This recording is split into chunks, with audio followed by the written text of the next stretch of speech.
अध्यक्ष जी, इस सदन में एक ऐसे नेता है, अरे यार सुनो ना, इस सदन में एक ऐसे नेता है जिनको आज तक 13 बार राजनीति में लॉन्च किया गया है और 13 ही बार फेल गए। उनका एक लॉन्चिंग मैंने देखा है, उनका एक लॉन्चिंग यहां सदन में हुआ था। एक गरीब मां कलावती या ऐसा कुछ नाम, कलावती, बुंदेलखंड की बहन कलावती, उसके घर वो नेता भोजन करने गए और यहीं पीछे बैठकर गरीबी का बड़ा दारुण वर्णन, द्रवित हो जाए ऐसा वर्णन कर दिया। ठीक है भाई, अच्छा किया, आप इतने बड़े व्यक्ति होकर गरीब कलावती के घर पर भोजन पर गए, उसका भोजन कर लिया और इसकी वेदना को यहां वाचा दे दी। मगर बाद में इनकी सरकार 6 साल चली। मैं पूछना चाहता हूं वो कलावती का क्या करा? वो कलावती को घर, बिजली, गैस, शौचालय, अनाज, स्वास्थ्य, ये सब देने का काम नरेंद्र मोदी ने।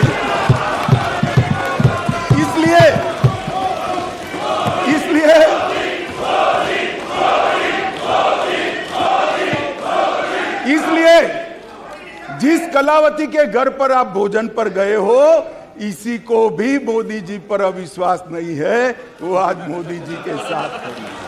मान्यवर, राष्ट्रीय पिछड़ा वर्ग आयोग बनाया, पिछड़ा वर्ग को संवैधानिक मान्यता दी, आर्थिक रूप से कमजोर लोगों को 10% का रिजर्वेशन इतने सालों के बाद पहली बार मिला और 2 बार राष्ट्रपति बनाने का उम्मीदवार चयनित करने का हमें मौका मिला। सत्ताधारी पार्टी एनडीए ने, बीजेपी ने एक बार दलित और एक बार आदिवासी भारत में प्रथम बार। एक गरीबों के लिए काम करने वाली ये सरकार है। नरेंद्र मोदी जी ने गरीब कल्याण का जो यज्ञ चलाया है, इससे गरीब के घर में जाते हैं तो वो दीन मित्र कर नरेंद्र मोदी को बुलाते हैं। गरीब अपने आप को मोदी जी में अपना मित्र ढूंढता है। मान्यवर, ये इसलिए मैं कह रहा हूं, अविश्वास आपको है, देश की जनता को अविश्वास नहीं है। मान्यवर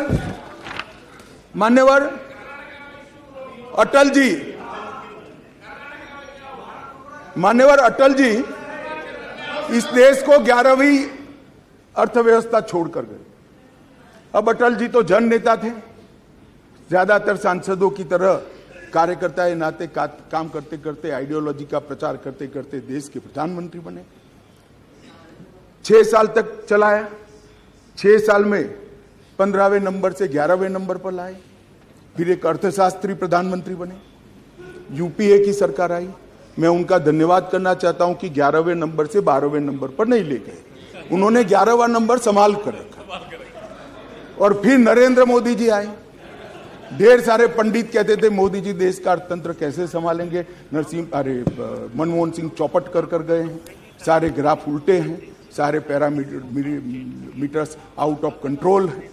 मगर गरीबों के घर से जन्मा हुआ ये आदमी, संघर्ष कर राजनीति में आया हुआ आदमी, सरपंच का चुनाव लड़े बगैर सफल मुख्यमंत्री बनने वाला ये आदमी नरेंद्र मोदी, इसने 9 साल में देश के अर्थतंत्र को 11वें से 5वें नंबर पर पहुंचाने का काम। और मान्यवर मुझे भरोसा है, मेरे ज्यादातर साथी चुनकर भी आएंगे, वो भी देखेंगे, फिर से एक बार मोदी जी प्रधानमंत्री बनेंगे और देखते देखते 2027 तक देश दुनिया का 3रा नंबर का अर्थतंत्र। मान्यवर, अरे मैं नहीं कहता, IMF भी कहता है, सारे सर्वेक्षण वाले विश्व भर के कहते हैं कि डार्क जोन में ब्राइट स्पॉट अगर कोई है, ब्राउन स्पॉट कोई है, तो भारत का अर्थतंत्र है ना। अभी नहीं कह सकते, बैठ जाओ, नियम आपको मालूम होना चाहिए, नियम पढ़ लीजिए, अभी नहीं कर सकते। अरे भाई, आपकी पार्टी ने आपका नंबर ही बोलने में नहीं रखा है, क्या खड़े हो कर बोलते हो? आप लीडर ऑपोजिशन हो ना, आप चर्चा शुरू करते हो ना, बोलने देते हैं आपको। अब मेरे भाषण में क्यों बोल रहे हो आप? आपको बोलने नहीं देते आपके पार्टी वाले। बैठ जाओ। मान्यवर,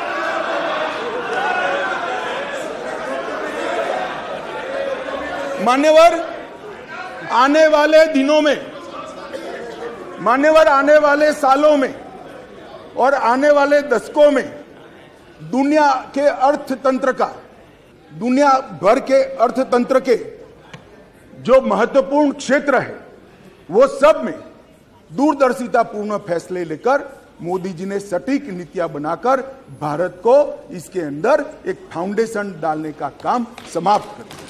चाहे ग्रीन हाइड्रोजन हो, चाहे इलेक्ट्रिकल व्हीकल हो, चाहे अंतरिक्ष हो, चाहे डिफेंस का प्रोडक्शन हो, चाहे इलेक्ट्रॉनिक आइटम का मैन्युफैक्चरिंग हो, चाहे क्वांटम इंजीनियरिंग के अंदर संवर्धन और R&D करना हो, और चाहे ऑर्गेनिक फूड का बाजार खड़ा करना हो।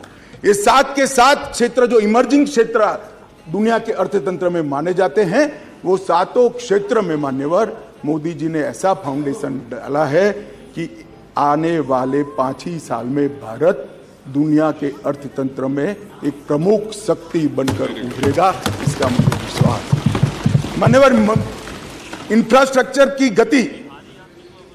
गति शक्ति के तहत सिर्फ 2024-25 तक 2 लाख किलोमीटर राष्ट्रीय राजमार्ग हम समाप्त कर देंगे। 2020-21 में 37 किलोमीटर प्रतिदिन बनाए, 148 हवाई अड्डे बने हैं।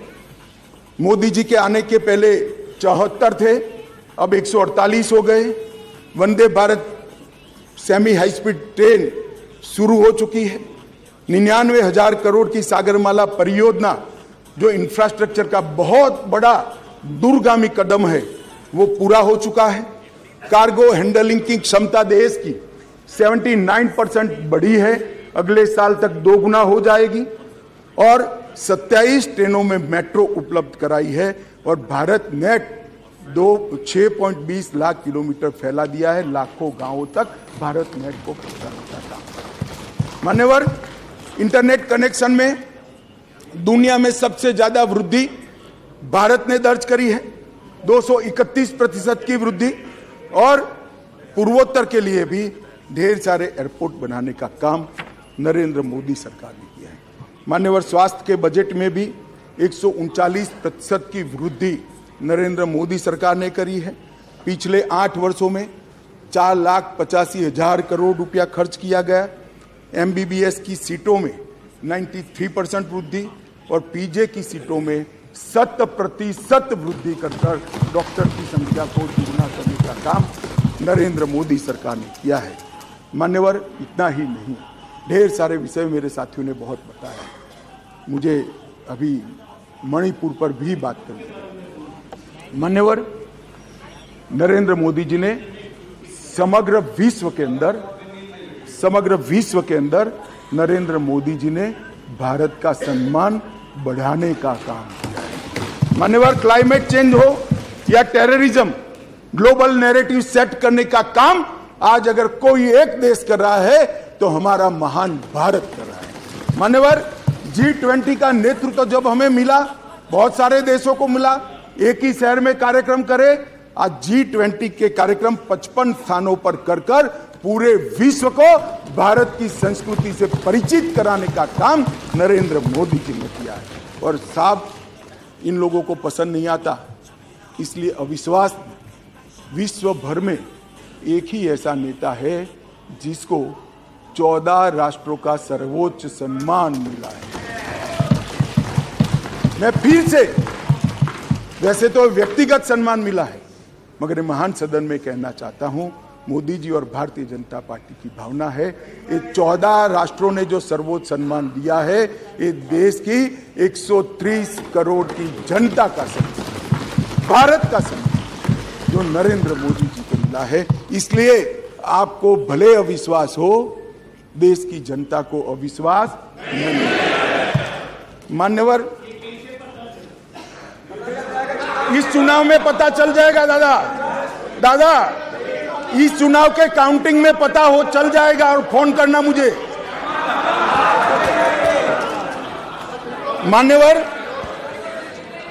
मान्यवर, देश की सुरक्षा, यूपीए की सरकार थी, 2004 से 2014 तक चली। आए दिन आतंकवादी घुस जाते थे, आलिया मालिया जमालिया घुसते थे और जवानों के सर काट कर ले जाते थे। और इस सदन के अंदर